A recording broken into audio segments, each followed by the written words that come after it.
નમસ્કાર દર્શક મિત્રો, બંગાળ હવે પછીના ચૂંટણી મહાસંગ્રામનું કુરુક્ષેત્ર બનવા તરફ આગળ વધી રહ્યું છે। એક બાજુ ફાયર બ્રાન્ડ મમતા બેનર્જી અને તૃણમૂલ કોંગ્રેસ છે, બીજી બાજુ અત્યંત આક્રમક મોડમાં ભારતીય જનતા પાર્ટી મેદાનમાં છે। એક જમાનામાં બંગાળમાં ડાબેરીઓની તૂતી વાગતી હતી।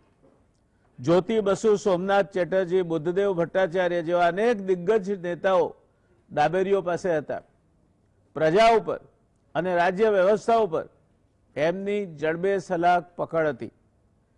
એ પહેલા કોંગ્રેસનું શાસન પણ સારું એવું લાંબુ ચાલ્યું। ડોક્ટર બીસી રોય જેવા મુખ્યમંત્રીથી માંડીને પ્રણવદા જેવા નેતાઓ કોંગ્રેસે બંગાળમાંથી આપ્યા। આ બધાને કાળ નડી ગયો, એવી તો પછડાટ ખાધી કે ઊંધામાં એ પછડાઈને ભોંય ભેગા થઈ ગયા। મમતા બેનર્જીની તૃણમૂલ કોંગ્રેસનો ઉદય થયો। લડાયક મિજાજ અને જરૂર પડે ત્યાં મસલ પાવર તૃણમૂલની ઓળખાણ બની। આગ ઓગતી ભાષામાં મમતા બેનર્જીના ભાષણો બંગાળના મતદાતાઓને પ્રેરી ગયા। તે સમયે દૂર દૂર સુધી ક્યાંય ભારતીય જનતા પાર્ટીનું નામો નિશાન દેખાતું ન હતું।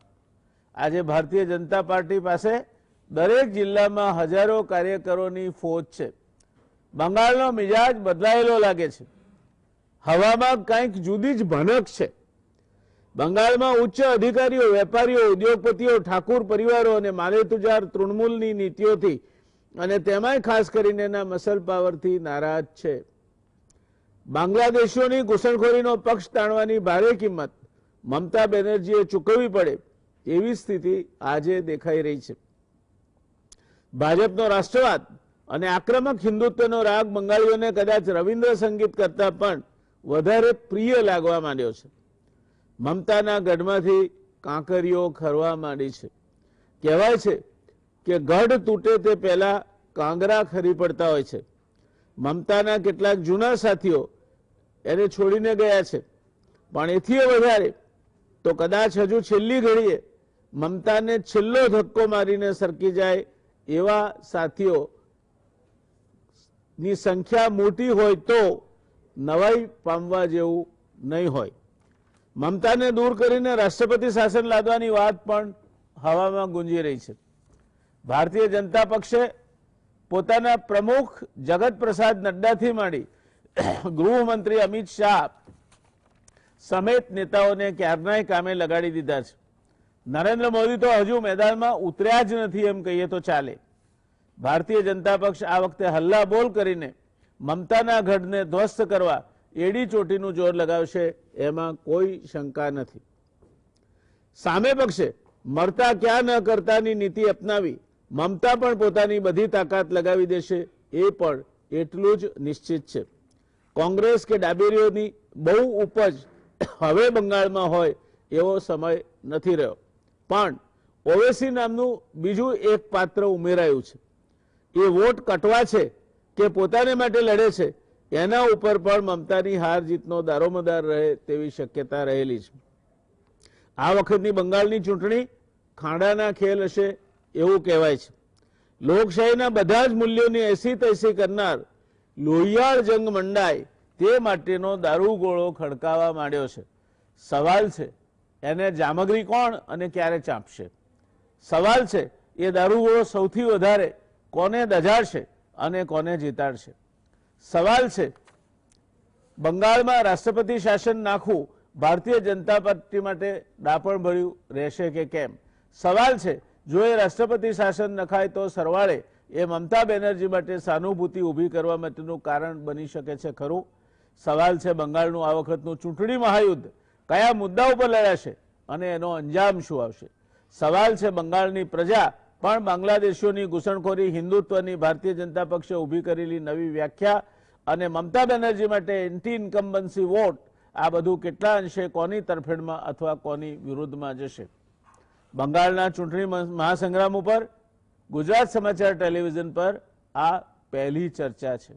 કદાચ ગુજરાતના ટેલિવિઝન માધ્યમોમાં પણ નાટકની ભાષામાં જેને કર્ટન રેઝર કહેવાય એટલે કે પડદો ઊંચકવાની પ્રક્રિયા છે, પડદો ઉંચકવાની શરૂઆત આજની ચર્ચા કરશે. ત્યાર પછી નાટ્યમંચ પર આવતા વિવિધ પાત્રો અને ઘટનાઓની મુલાકાત લેતા રહીશું. અને છેલ્લે બંગાળની પ્રજા અને લોકશાહીના મૂલ્યો બંને કેટલા રક્તરંજિત થશે અને આ અને બીજા પ્રશ્નોની ચર્ચાથી આજે ગુજરાત સમાચાર ટેલિવિઝનના દર્શકો માટે શરૂ કરીશું બંગાળના ચૂંટણી મહાસંગ્રામના લેખાજોખા, એટલે કે બંગાળની બબાલ.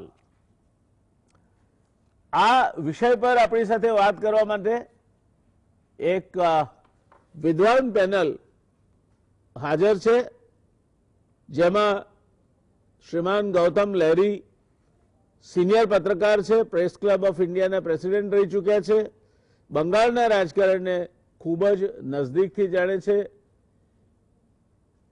लहरी साहब, आप पहली बार हमारे साथ जुड़ रहे हैं गुजरात समाचार की ओर से और मेरी अंगत हैसियत से मैं आपका तहे दिल से स्वागत करता हूं. डॉक्टर हरि देसाई गुजरात समाचारना दर्शक मित्रों माटे अथवा गुजरातीओ माटे हरि देसाईनी ओळखाण आपवी पड़े ए बिलकुल अप्रस्तुत अने बिनजरूरी है.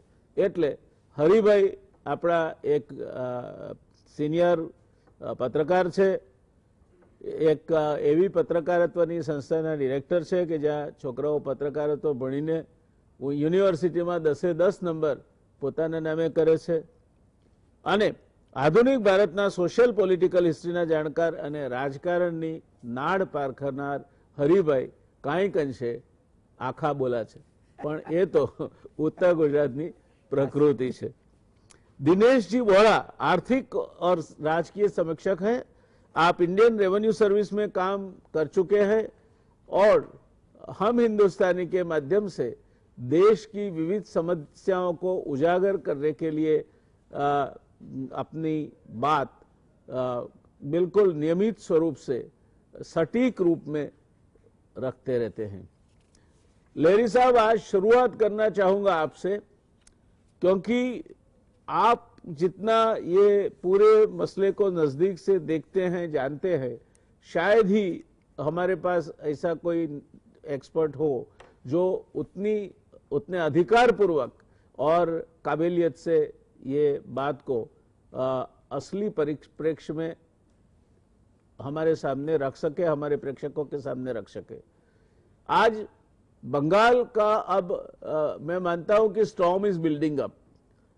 लो प्रेशर जोन पहले डेवलप हुआ, फिर स्टॉर्म भी बना, अब स्टॉर्म आगे बढ़ रहा है. तो क्या परिस्थिति है बंगाल की, आप क्या मानते हैं? क्या ममता दीदी का जो बंगाल में करिश्मा था वो खत्म होने की कगार पे आके खड़ा है? क्या बंगाल में भारतीय जनता पार्टी की जो राइट विंग पॉलिटिक्स है, हिंदुत्व या सॉफ्ट हिंदुत्व जिसको बोलो, उस तरह की नीतियां है, सीए के संबंध में जो बातें कही गई है, क्या वो सबका असर बंगाल की प्रजा पे है? बंगाल की प्रजा इससे अभिभूत है? और तीसरी और अंतिम बात कि क्या ममता जी की जो राज्य व्यवस्था चली उसकी वजह से कोई एंटी इनकम्बेंसी का भी उनको सामना करना पड़ता है? आप चर्चा की शुरुआत कर रहे हैं, इसलिए कृपया विस्तार से बताएं तो आगे की चर्चा के लिए एक समा बंधेगा. यही अपेक्षा के साथ ओवर टू यू. बहुत बहुत धन्यवाद आपको बैस साहब. आपको मैं बहुत पहले से जानता हूं और दिल्ली में शायद मिला भी हूं. लेकिन मैं बस जो बात से शुरुआत हुई बंगाल का जो चर्चा, सबसे बड़ी बात जो है, देखिए अब 2021 साल में 5 प्रदेश में चुनाव होने वाला है. बंगाल के साथ असम, केरला, तमिलनाडु, पुडुचेरी. लेकिन देखिए सबसे ज्यादा चर्चा देश भर में राष्ट्रीय स्तर पर कि गुजरात तक पहुंच गया है.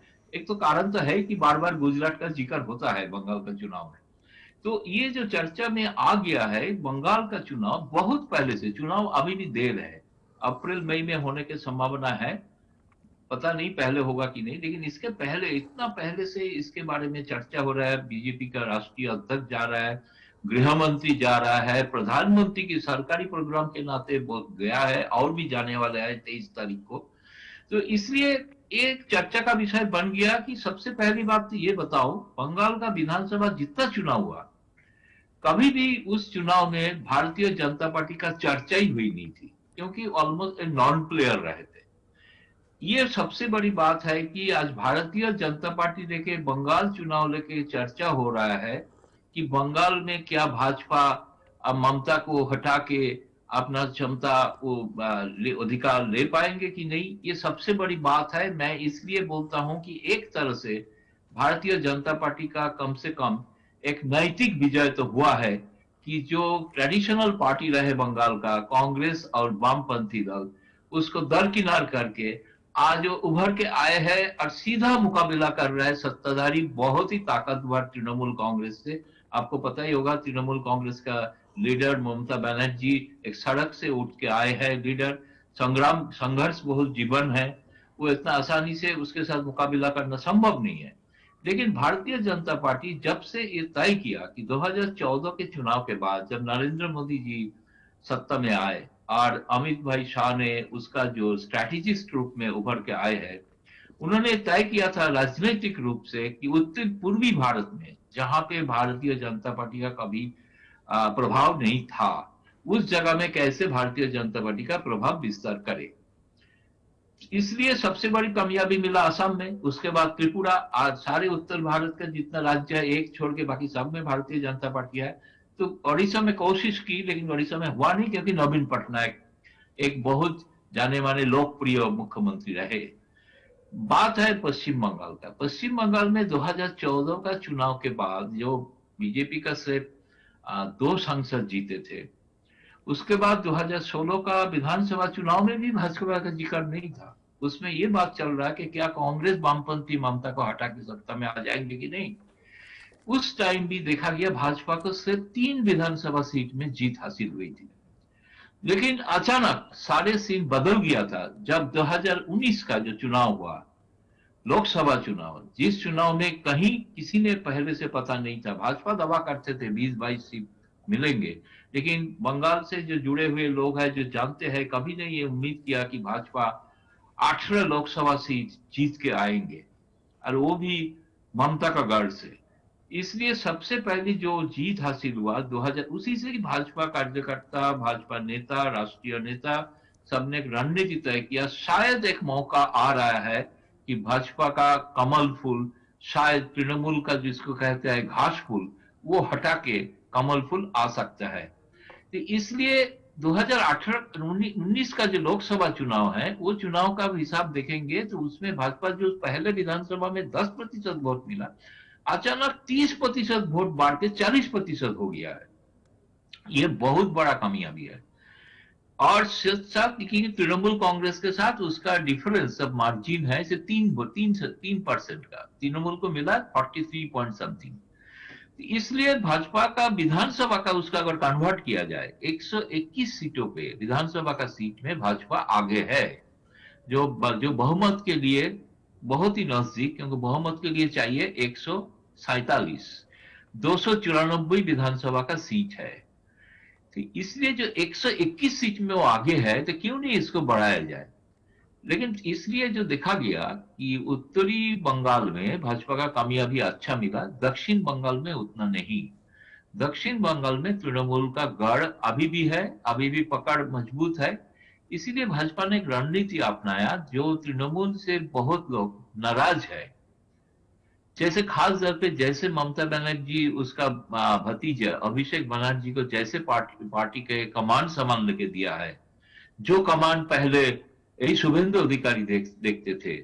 इसीलिए इन लोगों को लगा कि ये पार्टी के जो उनका जो स्थान मिलना था नहीं मिल। ऐसे बहुत सारे लोग हैं। साथ साथ जो विधानसभा क्षेत्र में जो तृणमूल का विधायक भाजपा का जो रिजल्ट आया, उसी रिजल्ट से कम 10,000 से 50,000 से पीछे चला है, वो मेकअप करना डिफिकल्ट है। इसीलिए उस जगह के लिए भाजपा का आप देखिए जितना लोग ज्वाइन कर रहे हैं भाजपा में, शुभेंदु अधिकारी जीता हुआ एमएलए था, लेकिन जो ज्वाइन, लेकिन शुभेंदु अधिकारी का जो एरिया है पूर्वी मिदनापुर, वहां पे भी भाजपा लोकसभा चुनाव में बहुत अच्छा फल किया है। देखिए खड़गपुर से तो मिदनापुर से दिलीप घोष जो राज्य का अध्यक्ष है, वो खुद जीत के आए थे। और साथ साथ बाकी जो आदिवासी बहुल क्षेत्र है उसमें भाजपा का पकड़ बड़ा है। दूसरी बात, एक सबसे बड़ा मानना पड़ेगा कि बंगाल में 27% ऑफिशियली सरकारी तौर पे सेंसस के हिसाब से मुस्लिम आबादी है, बहुत बड़ा आबादी है।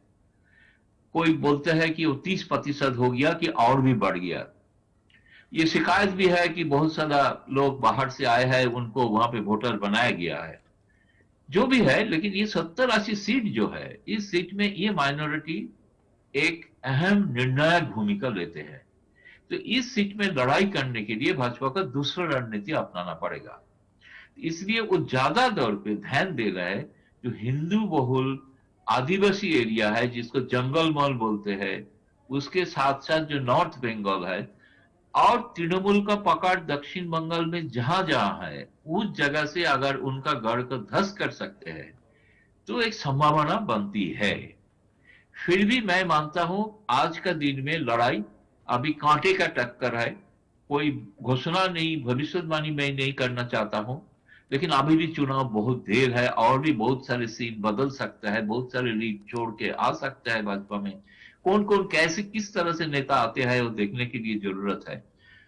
और एक बड़ी बात है, भाजपा का जो 40% वोट मिला, इसका श्रेय जाता है सिर्फ वामपंथियों का और कांग्रेस का, दोनों का मिल के करीब 30% वोट था। हाँ भाई, આ સાંભળ્યું.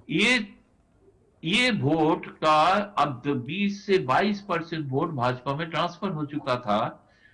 ट्रांसफर हुआ था, अचानक कोई डिसीजन नहीं था कि ट्रांसफर करो, क्योंकि लोग जो चाहते हैं ममता को हटाना, वो देखा कि कांग्रेस और सीपीएम से यह होगा नहीं। इसलिए जो होता है, केंद्र का एक बहुत बड़ा ताकतवर पार्टी, बहुत बड़ा पार्टी है, विश्व का सबसे बड़ा पार्टी, तो इसके साथ क्यों ना जोड़ जाए ताकि हम ममता को हटा सकते हैं। वो जो 40%, उसके साथ अगर 3-4% भाजपा बढ़ा सकते हैं तो निश्चित तौर पे ममता को बंगाल के मुख्यमंत्री रहने के लिए बहुत बड़ा दिक्कत हो सकता है। इसलिए तो मैं शुरुआत के बाद ये मैंने एक पर्सपेक्टिव आपको बताया। इसलिए और एक सवाल आपने, मैंने जो समझ लिया कि आपने उठाया था कि क्या असादुद्दीन ओवैसी कुछ कर पाएगा कि नहीं। देखिए, असादुद्दीन ओवैसी बहुत जगह पे कामयाब हुआ है, खास तौर पे जो सो कॉल्ड सेकुलर फ्रंट का वोट ने उन्होंने डिवाइड किया है, उसको सीधा फायदा भाजपा को मिला है। भाजपा उसको डायरेक्टली उसको प्रोत्साहित करते हैं ऐसे नहीं है, लेकिन जैसे जैसे भाजपा का हिंदुत्व राजनीति आगे बढ़ रहा है, हिंदू कंसोलिडेशन होता है, स्वाभाविक रूप से एक मुस्लिम आइडेंटिटी, मुस्लिम कंसोलिडेशन भी होने का संभावना दिखाई दिया है। लोग सोच रहे हैं कि ये सब जो सो कॉल्ड सेकुलर पार्टी है, उनका जो स्वार्थ है वो देख नहीं पा रहा है, इसलिए उनका एक आइडेंटिटी पॉलिटिक्स भी उभर के आए हैं। लेकिन बिहार में और उत्तर प्रदेश या महाराष्ट्र में, उत्तर प्रदेश में तो अभी तक वो कामयाब नहीं हुआ है, लेकिन जो महाराष्ट्र और बिहार में खास तौर पे जो कामयाब उनकी मिली है, उसका एक बड़ा कारण है हिंदी और उर्दूभाषी मुस्लिम बहुत ज्यादा संख्या में है। लेकिन बंगाल में जो है बंगाली मुस्लिम, उसके साथ ये कल्चरल डिफरेंस है उर्दूभाषी और हिंदी भाषी मुस्लिम में। लेकिन कलकत्ता और आसपास एरिया में उर्दूभाषी मुस्लिम है, ममता का कैबिनेट में उर्दूभाषी मुस्लिम ही है, बंगाली मुस्लिम है नहीं। तो इसलिए बंगाली मुस्लिम है कांग्रेस के साथ। जैसे मालदा, मुर्शिदाबाद अधीर चौधरी का गढ़ माना जा रहा है, 60% मुस्लिम वोटर है। तो इसलिए इस जगह का जो बंगाली मुस्लिम है, उसका कल्चर हिंदुओं से ज्यादा अलग नहीं है। वो भी धोती कुर्ता ही पहनते हैं, वो टोपी वाला मुस्लिम नहीं है। उनका महिला, घर का महिला हिजाब नहीं पहनते हैं, जो कलकत्ता में उर्दूभाषी मुस्लिम को दिखाई देता है। इसलिए असादुद्दीन कितना कामयाब होगा, ये अर्ली, अभी बहुत ही अर्ली है। कारण यह है कि असादुद्दीन ओवैसी ने जो पार्टी बनाया था, वो पूरा पार्टी ममता बनर्जी के तृणमूल कांग्रेस में शामिल हो चुका है। फिलहाल एक भी नेता उसके साथ नहीं है। एक भले ही एक पीर के साथ जो मीटिंग हुई थी असादुद्दीन ओवैसी के, बहुत तो जाने माने पीर है, उसको लोग मानते हैं, मुस्लिम जनता में उसका प्रभाव ज्यादा है। उसके साथ मीटिंग, वो अभी खुद कुछ बताया नहीं, लेकिन उनका जो पार्टी जो बनाया था, वो पार्टी तृणमूल में शामिल हो चुका है। इसलिए फिर से नया कोशिश करना पड़ेगा फिर। तो ये एक देखने वाली इंटरेस्टिंग चीज है। और दूसरा एक चीज ज्यादा हाईलाइट नहीं होता है, मैं बोलना चाहता हूँ एक सेकंड के लिए, कि नॉर्थ बंगाल में जो गोरखा थे, वो गोरखा अभी भाजपा छोड़ के तृणमूल के साथ आए हैं। बिमल गुरुंग वो कम से कम 10 से 15 सीट में प्रभाव डालते हैं। उन्होंने घोषणा की कि वो ममता बनर्जी के साथ रहेंगे, तो इसका असर भाजपा का नुकसान होगा कि नहीं, ये भी एक देखने वाली चीज है। कुल मिला के जो है, मैं जो पहले शुरू किया उसी से ही मैं कहूंगा, फिलहाल आज तक भारतीय जनता पार्टी जो एक चर्चा में है बंगाल में, ये है उनका सबसे बड़ा नैतिक विजय है, और इसका श्रेय डेफिनेटली नरेंद्र मोदी और अमित शाह को जाता है। धन्यवाद, आपने काफी अच्छा इस का जो शुरुआत करवा दी, हमें एक ओवरव्यू मिल गया पूरा कि क्या है, कहाँ किस तरह पूरा परिस्थिति किस ओर जा रही है, और कौन कौन से परिबल है जो आने वाले समय में असरकारक होंगे और जिसकी वजह से या तो तृणमूल या भारतीय जनता पार्टी दो में से एक को या फायदा या नुकसान हो सकता है। तो मैं लेरी साहब आपका तहे दिल से धन्यवाद करता हूं, और मुझे लगता है कि आपने आज का जो पूरा चर्चा है, वो चर्चा का थीम प्रेजेंटेशन, जिसको कीनोट एड्रेस अगर आप कोई सेमिनार होता तो बोलते, उसी तरह आपने उसको प्रस्तुत किया है। हाँ, मुझे याद है, हम मिल चुके हैं, दिल्ली में मिले हैं, और वो those pleasant memories of meeting with you still linger on my mind. So it's a pleasure to welcome you in that capacity also once again. I'll come back to you. દર્શક મિત્રો, એ દરમિયાનમાં આપણે રોકાઈશું એક નાનકડા કમર્શિયલ બ્રેક માટે. નમસ્કાર દર્શક મિત્રો, બંગાળની ચૂંટણીમાં શું થવા જઈ રહ્યું છે એની રસપ્રદ ચર્ચામાં એક આખો તબક્કો, એના વિશે આપણને बिल्कुल अधिकारपूर्वक आ पूरा मुद्दा पर बात करी सके तेवा श्रीमान गौतम लाहिरी साहेबे एक सरस मजानो ओवरव्यू आप्यो, आपने सरस मजानो एक चितार आप्यो। हवे आपणे जईशुं हरिभाई देसाई पासे। हरिभाई, आपे सांभळ्युं, आप ध्यानथी सांभळता हता, हुं जोतो हतो। શું લાગે છે આપને? હજુ વાર છે, આમ તો એપ્રિલ ને કઈ એ વચ્ચે તો ઘણા બધા પાણી વહી જશે, તો શું લાગે છે આપને? જયનારાયણભાઈ, મને લાગે છે ગૌતમ લાહિરીજીએ જે આખું આપણને ચિત્ર આપણી સામે મૂક્યું છે, દર્શકો સામે મૂક્યું છે, એને કારણે મારું કામ બહુ સરળ થઈ ગયું, સાચું કહું તો। પણ એમની એ વાત સાથે હું સંમત કે કીપ યોર ફિંગર ક્રોસ, કાલ ઉઠીને શું થશે। અત્યારે છે ને જે માહોલ આખો ઊભો કરવામાં આવ્યો છે, એ માહોલ આપણે જ્યારે વાત કરી રહ્યા છીએ ત્યારે તૃણમૂલ કોંગ્રેસના નેતાઓને ત્યાં દરોડા ચાલુ છે આજે પણ। એટલે જે આ હથિયારો ચોફેરથી જે ઉપયોગમાં લઈ રહ્યા છે, એ મને લાગે છે કે કોલસાના ગોટાળા હોય કે એન્ફોર્સમેન્ટ ડિપાર્ટમેન્ટના દરોડા હોય કે આવકવેરાના દરોડા હોય કે અધિકારીઓની સામેના કેસીસ હોય, આ બધું ચાલી રહ્યું છે।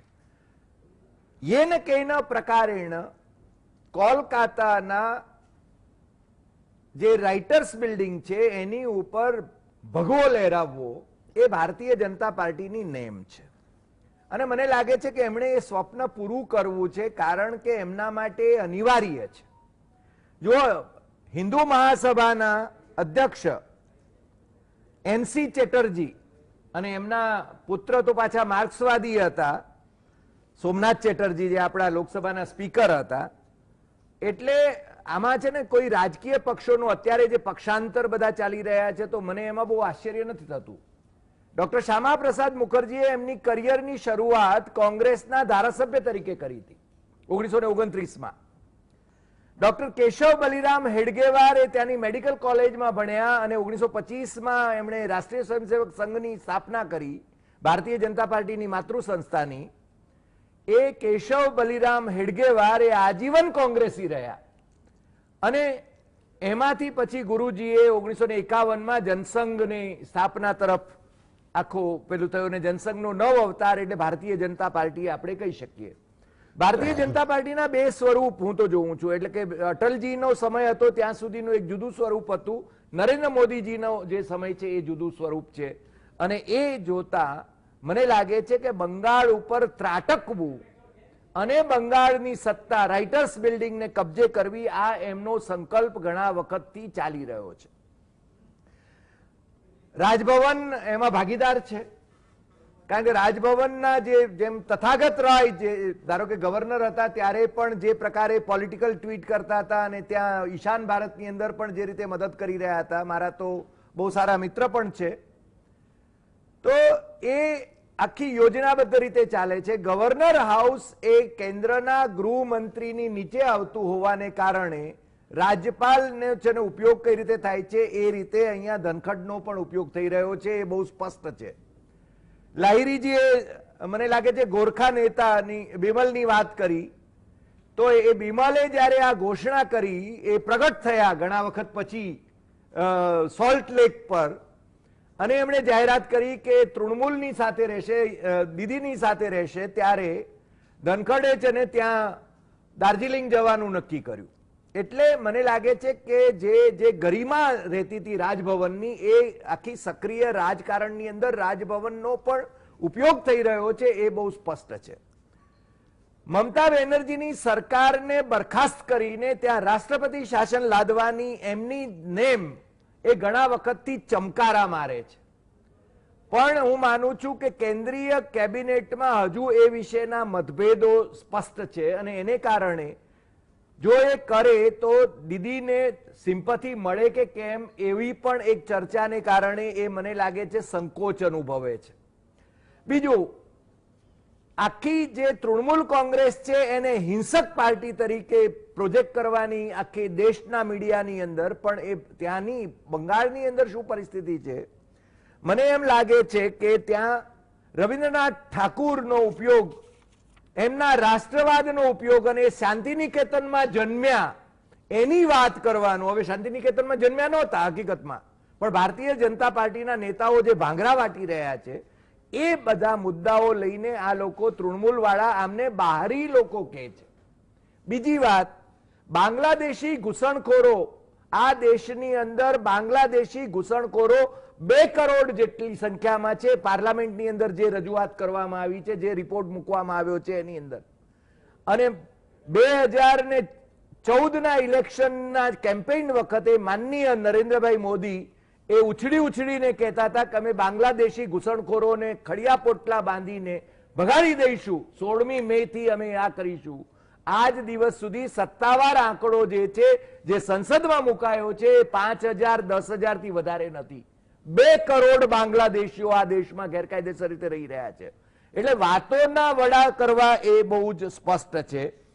બીજી વાત એ છે કે મુસ્લિમ, જેમ મને લાગે લાહિરીજીએ બહુ સારી રીતે ઓવૈસીની વાત કરી, અને મેં પણ જોયું કે આજે પણ ઘણા બધા ઓર્ગેનાઇઝેશન્સની ત્યાં આગળ કલકત્તાની અંદર, કોલકાતામાં, હવે તો કોલકાતા કહીએ આપણે, એમાં જે બેઠકો મળી છે, અને મુસ્લિમ મૌલાનાઓ ને એ બધા છે ને એ તૃણમૂલની સાથે જોડાયા છે, આદિવાસીઓ તૃણમૂલની સાથે છે, ગોરખાઓ તૃણમૂલની સાથે છે. આવા સંજોગોની અંદર ભારતીય જનતા પાર્ટી આક્રમક રીતે ડિફેક્શન કરાવીને તૃણમૂલના નેતાઓને પોતાની સાથે જોડવા માંગે છે, અને છતાં કોંગ્રેસ અને માર્ક્સવાદીઓ એ પાછો અલગ ચોકો કરી રહ્યા છે. એટલે એ ખરા અર્થમાં તો છે ને એમણે વેરની વસૂલાત કરવી છે મમતાની સાથે, અને ભારતીય જનતા પાર્ટીને એ લોકો પણ છે ને ઘણો ટેકો કરી રહ્યા છે એવું મને લાગે છે.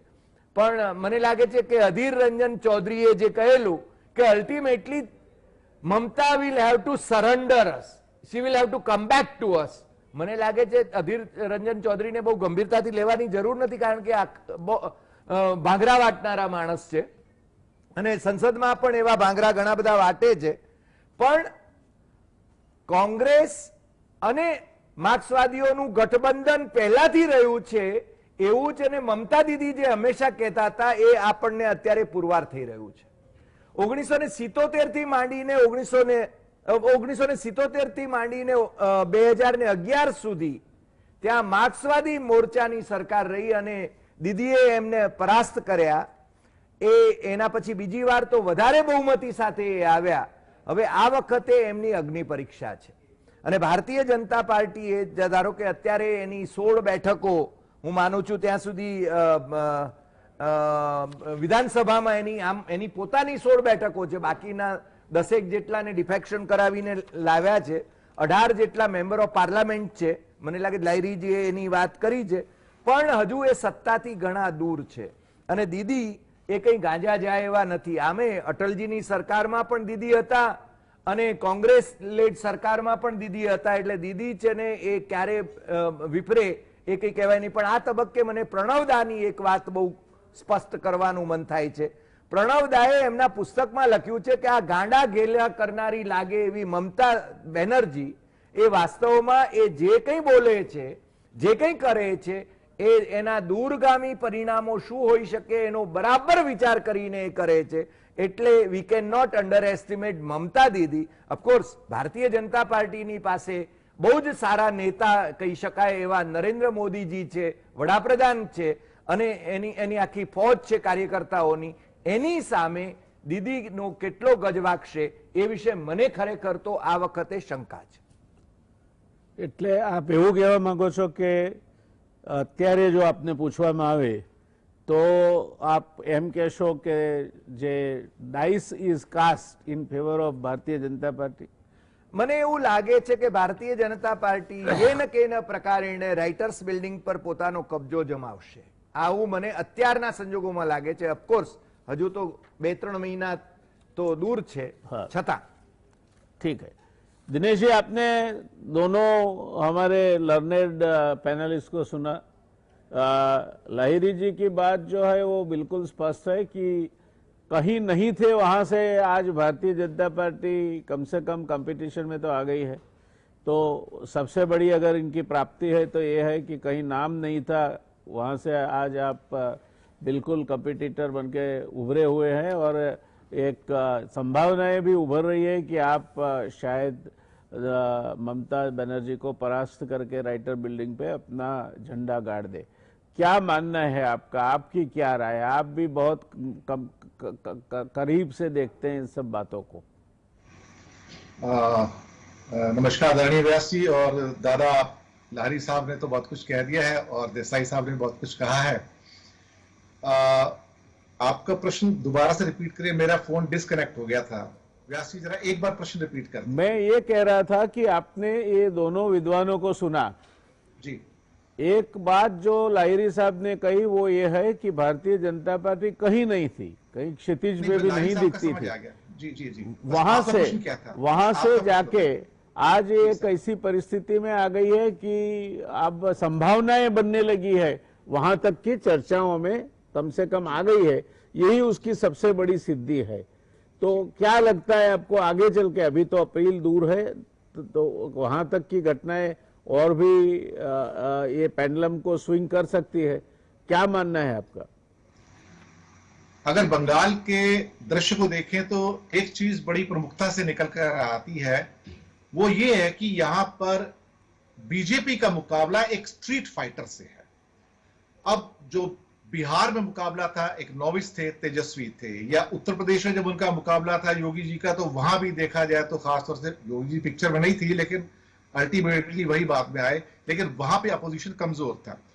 बंगाल का जो पर्दा है वो अलग है. वहां पर आपका मुकाबला एक मंजे हुए स्ट्रीट फाइटर से है जो अपनी मेहनत से स्ट्रीट फाइट करके इसने सीपीएम को वहां से कई दशकों के रूल के बाद बाहर निकाला है. ये शक्ति जो ममता दी की है उसको कभी भी अंडर एस्टिमेट नहीं कर सकते.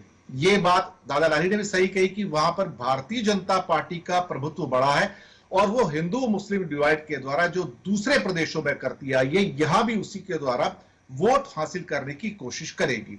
और उसने लोकसभा इलेक्शन में 18 सीटें जीतने के बाद हासिल किया. पर हम एक बात को कभी ना भूलें कि भारत की यही प्रबुद्ध जनता लोकसभा चुनाव में और विधानसभा चुनाव में अलग अलग ढंग से वोटिंग करती है.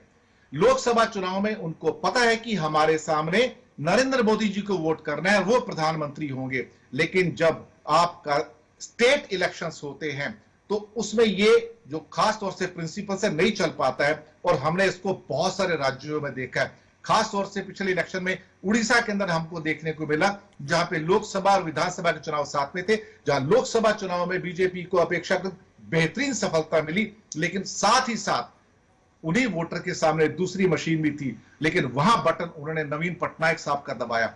ये भारत की प्रबुद्ध जनता की एक पहचान है। अभी भी कुछ ऐसा होगा जहां पे भारतीय जनता पार्टी अगर लोकसभा के वोट्स को कन्वर्ट करने की कोशिश कर रही है विधानसभा के अंदर, वो इतना आसान नहीं होगा, क्योंकि यहां पे मुख्यमंत्री का चेहरा है, मुख्यमंत्री का चेहरे का नाम है ममता बनर्जी, लेकिन उनके सामने भारतीय जनता पार्टी का कोई चेहरा नहीं है जिसको वो प्रोजेक्ट कर सके।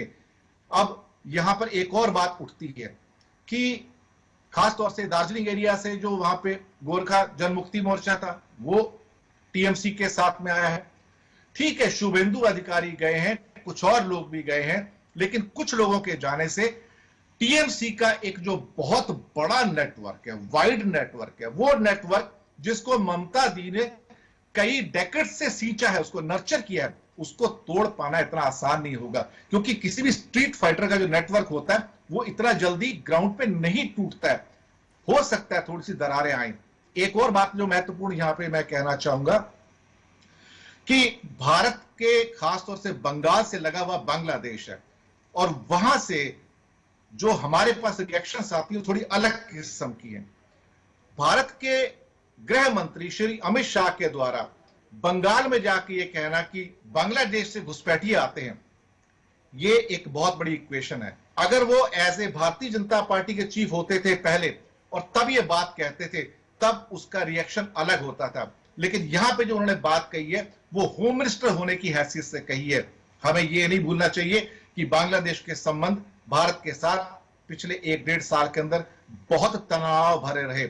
यहां तक कि बांग्लादेश की शेख हसीना ने, जो प्राइम मिनिस्टर हैं, उन्होंने कई मंत्रियों के दौरे कैंसिल कर दिए, और कहीं ना कहीं वहां से जो एडवर्स रिएक्शन निकल के आ रही थी उसके लिए, जबकि भारत की जो राजदूत थी वहां पे ढाका में नहीं गई थी, उसको प्राइम मिनिस्टर शेख हसीना ने मिलने का समय भी नहीं दिया था। तब हर्षवर्धन श्रृंगला फॉरेन सेक्रेटरी गए थे, उन्होंने मामला सुलझाया, और नरेंद्र मोदी जी कोशिश कर रहे हैं। लेकिन वहां पर फिर से अगर भारत के गृह मंत्री जाके घुसपैठियों की बात करेंगे और बांग्लादेश का मुद्दा वहां पर उठाएंगे, तो हम एक ट्रस्टेड एलाई जो हमारे पास है उसको भी गवा देंगे फिर से वापस से। जहां तक बंगाल की बात है, बंगाल इतना आसान जितना लग रहा है वो नहीं होगा। भले ही वहां पे कैलाश विजयवर्गीय जाएं, नड्डा साहब जाएं, अमित शाह जाएं, मुकाबला एक स्ट्रीट फाइटर से है, चाहे वो साउथ बंगाल में हो, चाहे नॉर्थ बंगाल में हो, चाहे वो अपना दार्जिलिंग एरिया में हो। कहीं ना कहीं जो मुस्लिम मतदाता है, मुझे अभी भी लगता है कि वो शायद कहीं ना कहीं ओवैसी की पार्टी को तो बिल्कुल नहीं जाएंगे। हाँ, टीएमसी और कांग्रेस के बीच में अलग अलग कुछ ज्योग्राफिकल एरियाज में वो बट सकते हैं। भारतीय जनता पार्टी का यही सोचना है कि सारे के सारे हिंदू मुस्लिम डिवाइड करके एक किस्म का पोलराइजेशन करके फिर से जीत हासिल की जाए। लेकिन शायद बंगाल का नेचर अलग है, प्रकृति अलग है। बंगाल की प्रकृति बहुत हद तक पंजाब से मिलती जुलती है। बंगाल इतने जल्दी किसी के काबू में नहीं आता है। ममता दी को, सीपीएम को उखाड़ने में कितने दशक लग गए, इतनी आसानी से वो भी नहीं गए हैं। और भारतीय जनता पार्टी सोचती है कि शायद बंगाल प्लेटर पे मिल जाएगा। मुझे नहीं लगता कि बंगाल को प्लेटर पे मिल सकता है। ऊपर से स्थितियां भले ही इनको अच्छी लगे, लेकिन शायद अंदर से स्थितियां भारतीय जनता पार्टी के लिए शायद इतनी अनुकूल ना हो पाए जितनी भारतीय जनता पार्टी समझ रही है। दूसरा एक विषय जोड़ना चाहूंगा, राष्ट्रवाद का। आप वहां पर जाके रविंद्रनाथ टैगोर जी के गुरुदेव के आश्रम में जाके राष्ट्रवाद की बात करते हैं, तो गुरुदेव हमेशा एक बात कहते थे कि मैं राष्ट्रवाद को देखा जाए तो मानवता का सबसे बड़ा दुश्मन मानता हूं। वो हमेशा देश प्रेम को भी सेकेंडरी मानते थे, सत्य को ऊपर मानते थे। ये उनकी एक खास बात थी। वहां पे जाके राष्ट्रवाद की बात करना, देखा जाए तो शायद वो जो एक बंगाली भद्र लोग है, शायद उनके गले भी ना उतरे, क्योंकि उनको गुरुदेव बहुत प्रिय है। और गुरुदेव के धाम में जाके राष्ट्रवाद की बात करना थोड़ा अजीब सा लगता है, क्योंकि ये शायद वहां के लोगों को, कुछ लोगों को कन्विंस कर जाए, बट ओवरऑल लोगों को कन्विंस नहीं करेगी। मैं नहीं समझता कि किसी भी कारण से बीजेपी पेनिट्रेट करेगी, गहरा करेगी, लेकिन शायद इतना ना कर पाए कि वो वहां पर राइटर्स बिल्डिंग की वो ऑक्युपाई कर ले। लाहिरी साहब, ये तीनों, अब आप तीनों के वक्तव्य आपके सामने है और इसको समराइज करते हुए मैं चाहूंगा कि आप इसके ऊपर कोई टिप्पणी करें।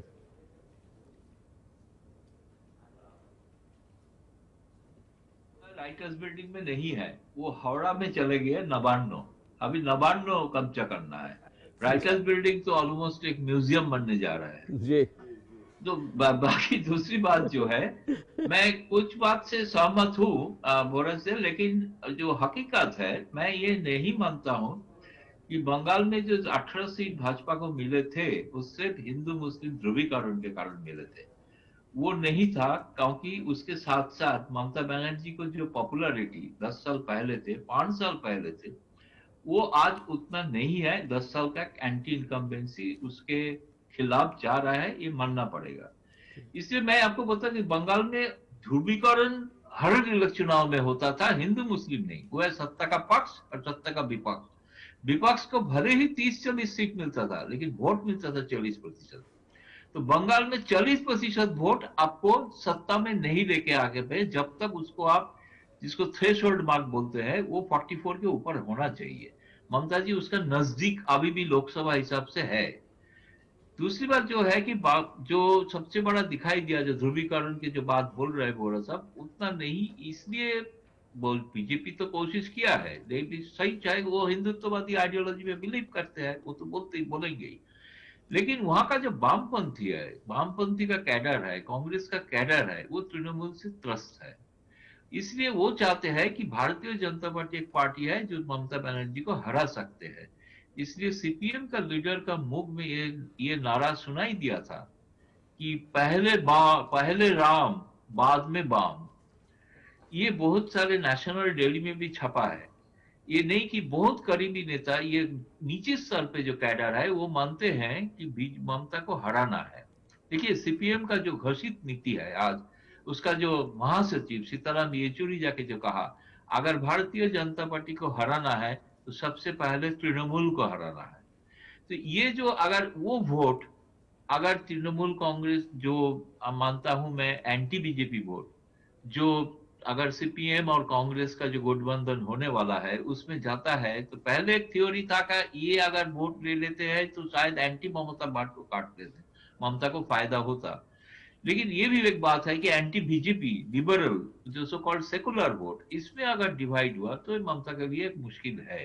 तो इसलिए मुझे अभी जो स्थिति, अभी भी वामपंथी कांग्रेस बहुत ही दुर्बल है। मुझे लग रहा है कि जो बीजेपी को हराने के जो चाहते हैं वो सारे वोट ममता के पास ही जाएंगे।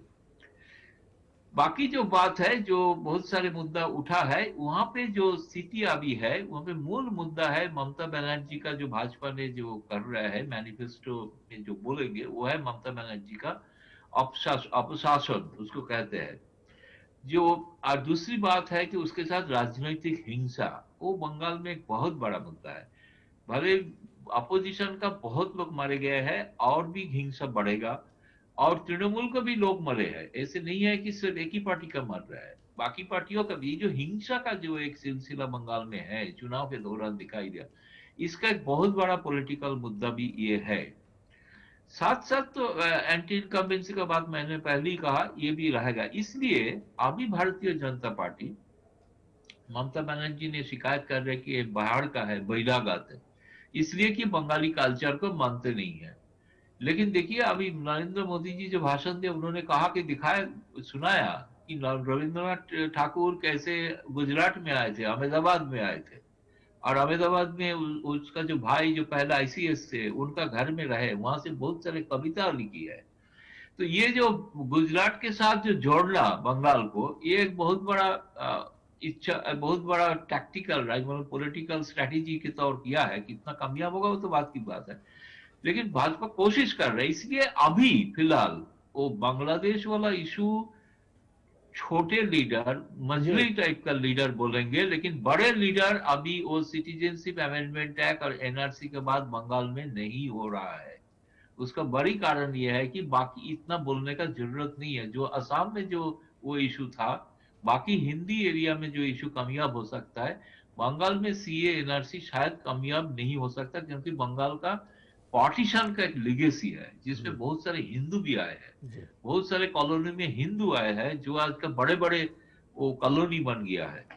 तो इसलिए सोच समझ के ही भारतीय जनता पार्टी ममता का जो मैल एडमिनिस्ट्रेशन और जो राजनीतिक हिंसा, तीसरी एक बहुत बड़ा पॉलिटिकल मुद्दा, जिन्होंने बोहरा साहब ने कहा कि मुख्यमंत्री चेहरा नहीं है, लेकिन भाजपा ने उसको कन्वर्ट कर दिया ये बोल के कि बंगाल का शिकायत है कि केंद्र उसको देखता नहीं है, उसको सहायता करता नहीं है, तो क्यों नहीं बंगाल और केंद्र में एक ही सरकार हो, ताकि वो समस्या।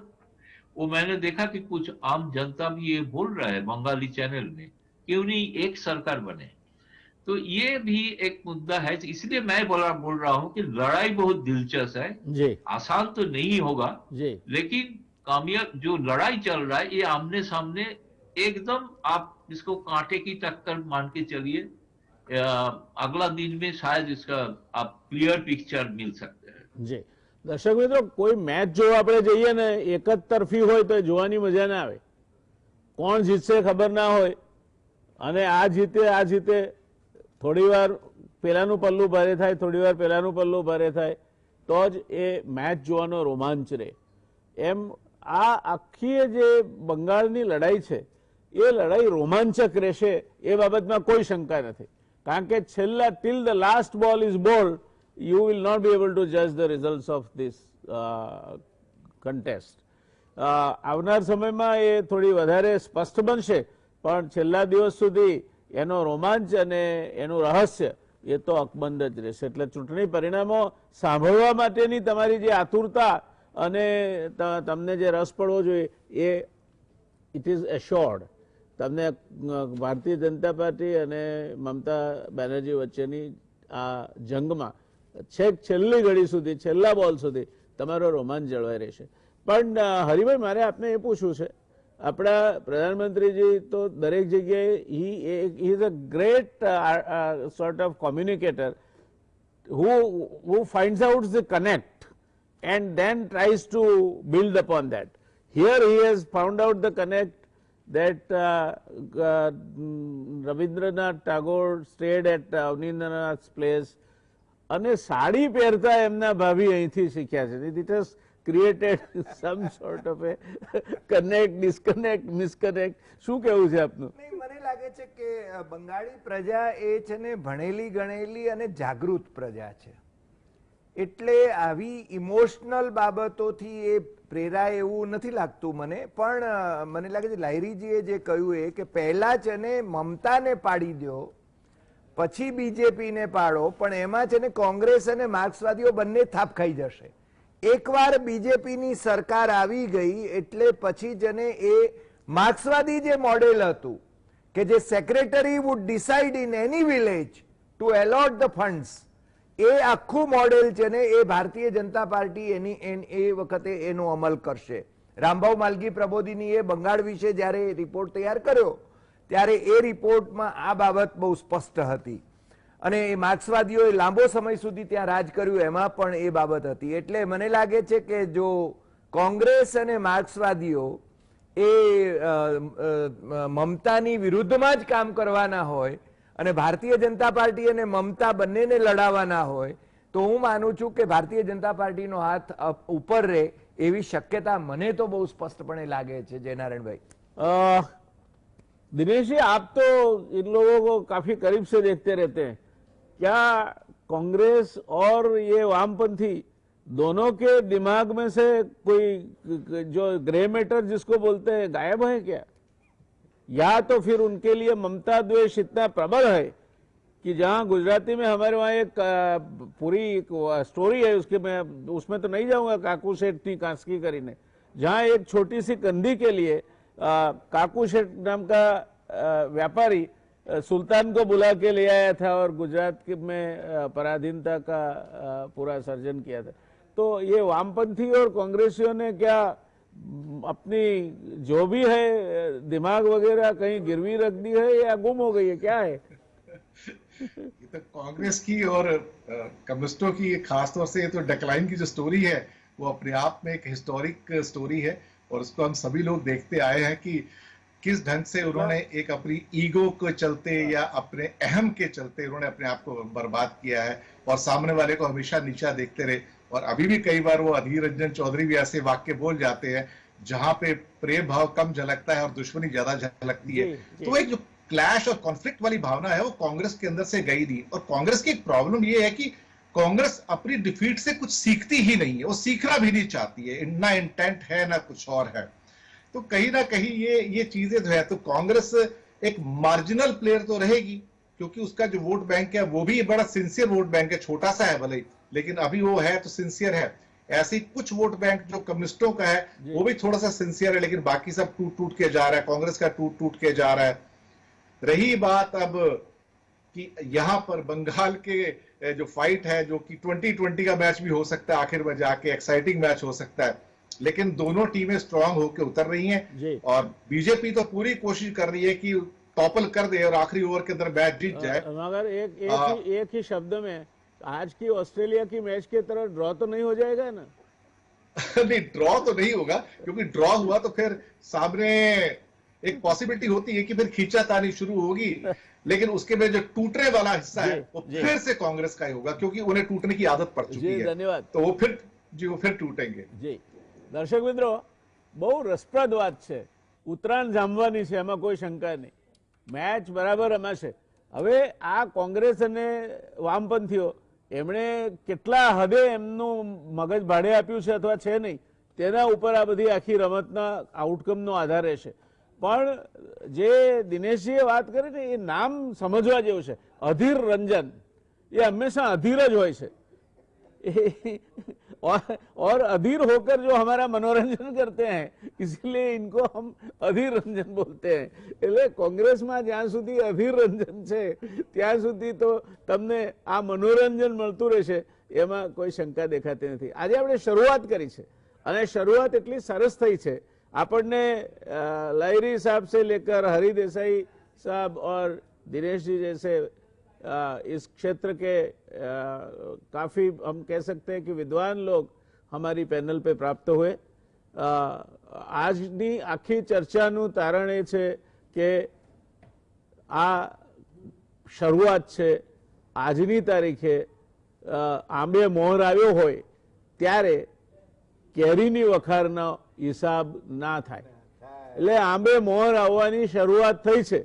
હવે એ કોનો જામશે, કોના આંબે કેરીઓ લાગશે, કોનો મોર ખરી જશે, કોના આંબાને વાવાઝોડું આવીને પાડી નાખશે, આ બધી બાબતો હજુ આપણે જોવાની બાકી છે। એટલે આંબે મોર અને કલાલે લેખા, એ આપણી ગુજરાતી કહેવત સાથે આપણે આ ચર્ચા પૂરી કરીશું।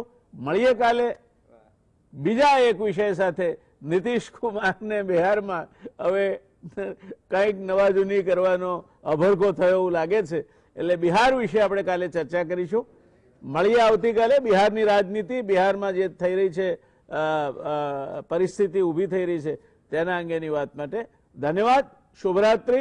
और लाहिरी साहब, वोरा जी और डॉक्टर हरि देसाई, आप तीनों महानुभावों का तहे दिल से शुक्रिया, धन्यवाद। आपने हमारे साथ जुड़कर हमें उपकृत किया। शुभरात्रि, मिलते रहेंगे फिर से।